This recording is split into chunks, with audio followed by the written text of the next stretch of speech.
নমস্কার, কে কেমন আছেন? আজকের দিনের শুরুটা কি করে করলাম তারই ভিডিও একটা নিয়ে এসেছি। যথারীতি ফুল গাছ লতা পাতা এ সমস্ত নিয়েই আমার ভিডিওটা হয়। কিছু কিচেনের টিপস এই আর কি, কিছু রেসিপি।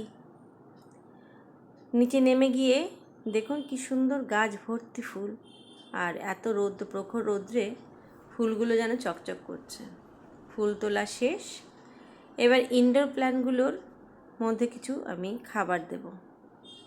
সত্যি বলতে কি, রেগুলার খাবারটা আমার দেওয়া হয় না, কিন্তু কাল রাতে কিছু চাপাতি 2-8 চামচ আর কিছু আলুর খোসা ছিল, ওটাকে জলে ভিজিয়ে রেখেছি। ছাঁকনি দিয়ে ছেঁকে নিয়ে ওর মধ্যে কিছুটা জল আবার মিশিয়ে দিলাম। ব্যাস তৈরি হয়ে গেল আমার ইনডোর প্ল্যান্টের খাবার। এগুলোকেই ওই চায়ের কাপের মতন করে অল্প অল্প করে প্রত্যেকটা গাছে আমি দিয়ে দেব। এবার ছাদে যাওয়ার পালা। ছাদে গিয়ে এত চোখে রোদ্দুর লাগছে, কি যে প্রখর রোদ উঠে গেল আর এত ঝট করে গরম পড়ে গেল বুঝতেই পারছি না। যদিও আজকে আমার ছাদে আসতে অনেকটাই দেরি হয়ে গেল। এখন সকাল 9:30 বাজে। এই রৌদ্রের মধ্যে ফুল তোলা খুব কষ্টকর। গাছের কাজ তো করতে ইচ্ছে করছে না, কিন্তু ওই যে চোখে পড়ল, 2-1 দিন ধরে এই গাছটাকে দেখছি প্রায় মরো। তাই আজকে এটাকে পুরোটা তুলে ফেললাম। আর এই যে ফাঙ্গিসাইডটা নিয়েছি, এটা আমি ব্যবহার করি। যদি কোনো ফাঙ্গাস ধরে তাহলে একটু আধটু আমি এটা ব্যবহার করি। পুরো গাছটাকে তুলে ফেললাম। তারপর ওই বালতির মধ্যে একটু জল আর ফাঙ্গিসাইড গুলে নিয়েছি, কারণ এত রোদে তো কিছুই করতে পারবো না। তাই বিকেলবেলায় ভেবেছি এইটার একটা ব্যবস্থা করা যাবে। গাছটাকে পুরো জলের মধ্যে ডুবিয়ে রেখে দিলাম, আর দেখি কতটুকু এটাকে বাঁচানো যায়, সেটারই চেষ্টা করছি। হাল তো ছেড়ে দেওয়া যাবে না। যদিও তেমন কিছু ট্রিটমেন্ট আমি জানিও না, তবু আন্দাজের ওপরে। আর যত মাটি ছিল সবগুলো ঢেলে দিলাম। আজকে এত রৌদ্র উঠেছে, যদি কোনো পোকামাকড় থাকে বেরিয়ে যাবে। সাথে টবটাকেও আমি শুকিয়ে নিচ্ছি। যাই হোক, এবার কিচেনে আমাকে ঢুকতে হবে।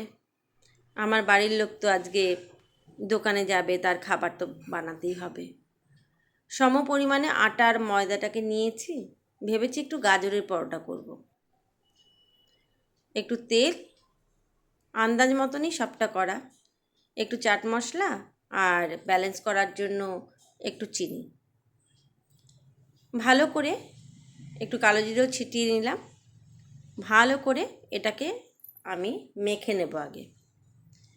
মাখা প্রায় শেষ। এবার একটু অল্প পরিমাণে, এতটা গাজর দেব না, 1/2 কাপের মতন গাজর আমি দিয়ে দিলাম।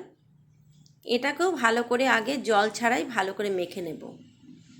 তারপর ঈদৌষ্ণ জল দিয়ে ওটাকে একটা ডো তৈরি করব।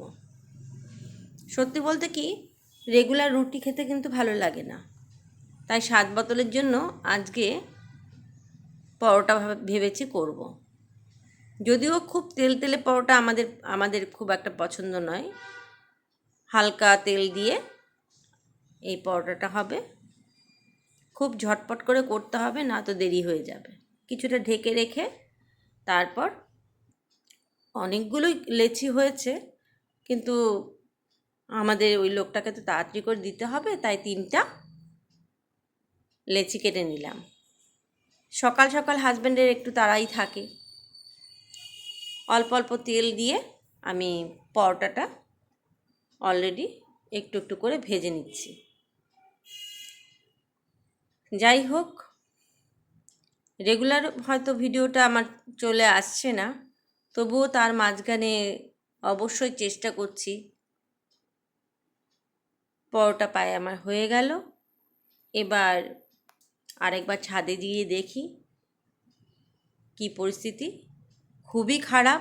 এত রোদের মধ্যে কিছুতেই আমার কাজ করা সম্ভব নয়, কারণ এতটা ঝট করে গরম চলে আসবে।